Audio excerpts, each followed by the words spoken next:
नमस्कार दोस्तों, मैं आपसे चर्चा करने वाला हूं डीएसएसबी एग्जाम 25 दिसंबर 2025 के ऊपर। और अब दिन बचे हैं कुल 20। तो मैं आपको ये बताऊंगा कि इन 20 दिनों में आप ऐसा क्या करें ताकि आपकी इस एग्जाम में सफलता सुनिश्चित हो जाए। और मैं जिस सब्जेक्ट की चर्चा करूंगा वो है पॉलिटिकल साइंस।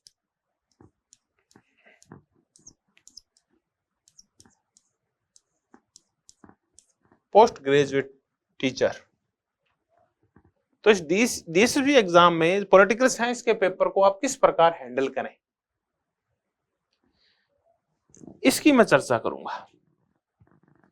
टोटल 15 पार्ट्स हैं, हर एक पार्ट में 20 क्वेश्चंस हैं।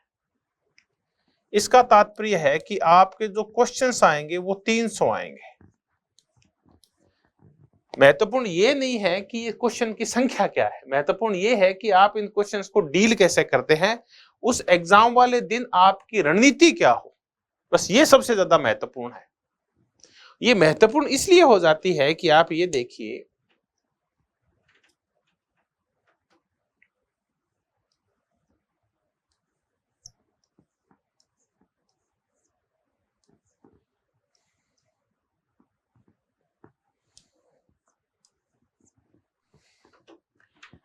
कि वो 300 क्वेश्चन आपको 3 घंटे में करने हैं, यानी हर एक घंटे में आपको 100 क्वेश्चन करने हैं।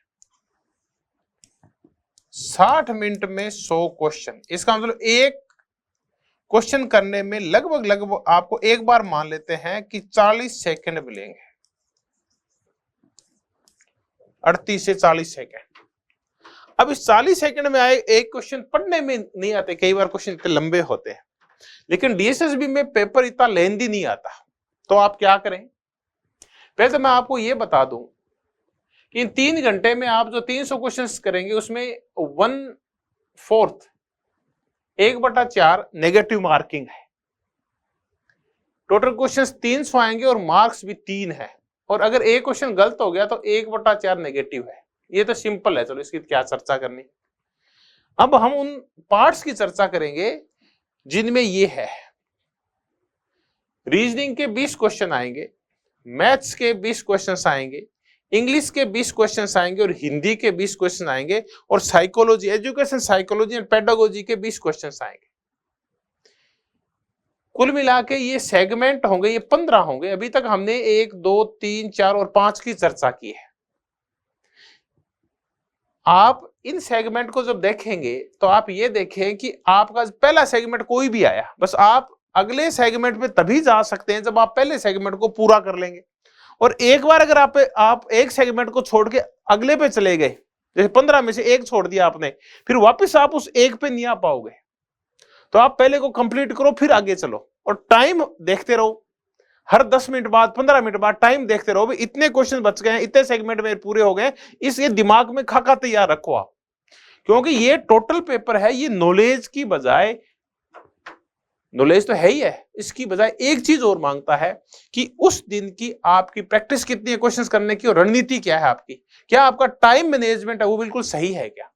तो आपको टाइम मैनेजमेंट के ऊपर सबसे ज्यादा फोकस करना है। ये लास्ट में चर्चा करेंगे कि टाइम मैनेजमेंट करें कैसे, आप इसका तरीका क्या है।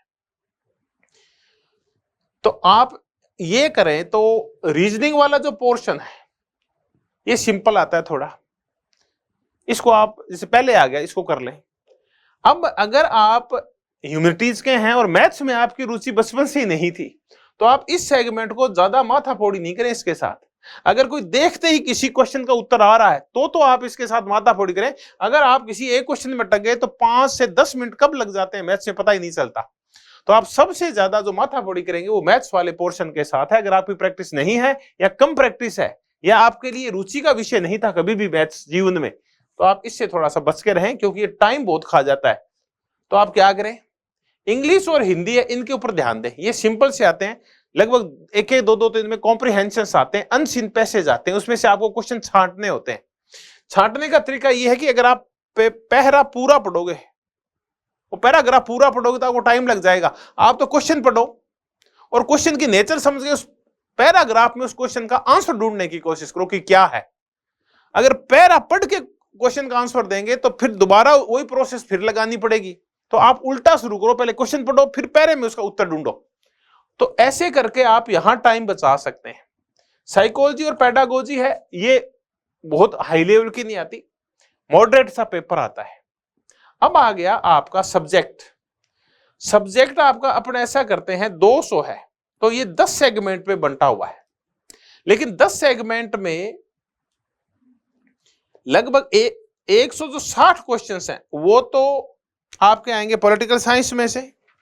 इसमें पॉलिटिकल थ्योरी है, कंपैरेटिव है, इंडियन गवर्नमेंट एंड पॉलिटिक्स है, पॉलिटिकल थॉट है और इंटरनेशनल पॉलिटिक्स है। राजनीतिक सिद्धांत है, राजनीति चिंतन है, चाहे वो इंडियन हो चाहे वेस्टर्न हो, यानी विचारक है। फिर इंडियन गवर्नमेंट एंड पॉलिटिक्स है, भारत का संविधान है और राजनीति है। उसके बाद अंतरराष्ट्रीय राजनीति है और तुलनात्मक राजनीति है। और 40 क्वेश्चन जो आएंगे वो आपके पब्लिक एडमिनिस्ट्रेशन के आएंगे। तो 160 का तो संबंध है वो पॉलिटिकल साइंस से है, और जो 40 का संबंध है तो 160 पॉलिटिकल साइंस में से और 40 है ये पब्लिक एडमिनिस्ट्रेशन में से, लोक प्रशासन। अब आपके साथ जो दिक्कत ये है कि आपने इस पोर्शन को बहुत ही कम पढ़ रखा है अधिकांश ने,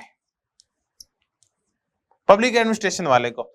अगर आप कोई 12th लेवल की भी तैयारी कर जाते हैं कि 12th लेवल की बुक्स आपके पास है और उसमें पब्लिक एडमिनिस्ट्रेशन का डेवलपमेंट है, उसके बाद पब्लिक एडमिनिस्ट्रेशन की जो अप्रोचेज है और उसके जो थ्योरीज है, अगर यही कर जाते हैं तो आपके 20 से 25 क्वेश्चन सही हो सकते हैं इसमें से आराम से।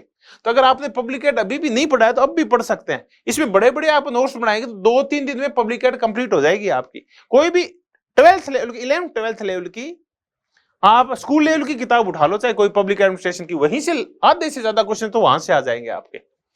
अब आ गया सब्जेक्ट। सब्जेक्ट में ये मानिए कि मॉडरेट सा पेपर आता है। 70% जो क्वेश्चन आते हैं वो तो लगभग ये है कि आप एक बार देखते ही कर दोगे। 31% क्वेश्चन आते हैं जो थोड़े उलझाऊ होते हैं, इसमें ज्यादा टाइम मत खपाना। तो आप अगर सही टाइम से टाइम को मैनेज कर लेते हैं और पेपर को पूरा कर देते हैं, आपके सिलेक्शन को कोई नहीं रोक सकता। दिक्कत ये आती है कि या तो हम रीजनिंग में अटक जाते हैं या मैथ्स में, फिर टाइम कम बचता है तो इनके क्वेश्चन हम पढ़ ही नहीं पाते। सब्जेक्ट की आपकी अच्छी तैयारी होती है और सब्जेक्ट में आप पहुंचते हो तब तो टाइम नहीं बचता। तो लगभग स्टूडेंट्स के 100 क्वेश्चन तो बिना देखे ही रह जाते हैं। अगर वो 100 क्वेश्चन आप देखेंगे ना, आप ये बाद में जब पछताते हैं तो ये है कि 50 क्वेश्चन 60 क्वेश्चन आप आराम से कर सकते थे। अब करें क्या, टाइम मैनेजमेंट हो कैसे? पेपर मॉडरेट से सिंपल की तरफ आता है, मॉडरेट से टफ नहीं आता, मॉडरेट से सिंपल की तरफ आता है। तो इसका एक ही तरीका दोस्तों कि आप लगभग अगर आप प्रैक्टिस कर सकें किसी भी प्लेटफॉर्म पे जाके ऑनलाइन, तो आप ऐसे ऑनलाइन, क्योंकि पेपर ऑनलाइन होना है, 10 पेपर्स की एक बार प्रैक्टिस कर लीजिए ऑनलाइन किसी भी प्लेटफॉर्म के ऊपर, अगर ये आपको अवेलेबल हो जाए। आप 10 पेपर करेंगे, उसमें ये नहीं देखना है आपको कि आपको तो तैयारी थी उसमें से क्या आया क्या नहीं आया, आपको तो टाइम मैनेजमेंट सीखना है इसके अंदर। और जैसे पढ़ते जाएंगे आपका हर चीजें रिकॉल भी होती जाएगी, तो तैयारी तो है ही आपकी। बस किसी पेपर को देख के डिमोरलाइज नहीं होना है, बस इतना है कि क्या मैंने 300 क्वेश्चन पढ़ के किए हैं क्या। अगर मैं मैथ्स में अगर टाइम वेस्ट हो गया एक पेपर में, तो अगले बार अपने आप सुधार हो जाएगा। तो इसमें सिलेक्शन का जो मुख्य आधार है वो टाइम मैनेजमेंट है, और इसका टाइम मैनेजमेंट आप एक ही तरीके से कर सकते हैं कि आप पेपर की ऑनलाइन प्रैक्टिस कीजिए और बी सीरियस होके आप 10 पेपर दे लीजिए, और फिर देखना आपका रिजल्ट 100% पॉजिटिव रहेगा अगर आपने थोड़ी इन मुद्दों की तैयारी की है। अब आप सिर्फ टाइम मैनेजमेंट के बेस पे नहीं रह सकते, आपको सब्जेक्ट का इनका नॉलेज तो होना ही चाहिए ना थोड़ा, लेकिन बहुत ज्यादा डीप वाले इसका नॉलेज की आवश्यकता नहीं होती सब्जेक्ट में और पब्लिक एडमिनिस्ट्रेशन में। तो अब आप आज से निश्चित कीजिए कि 20 दिन में से हर एक दिन छोड़ के एक दिन आप एक पेपर जरूर प्रैक्टिस करेंगे।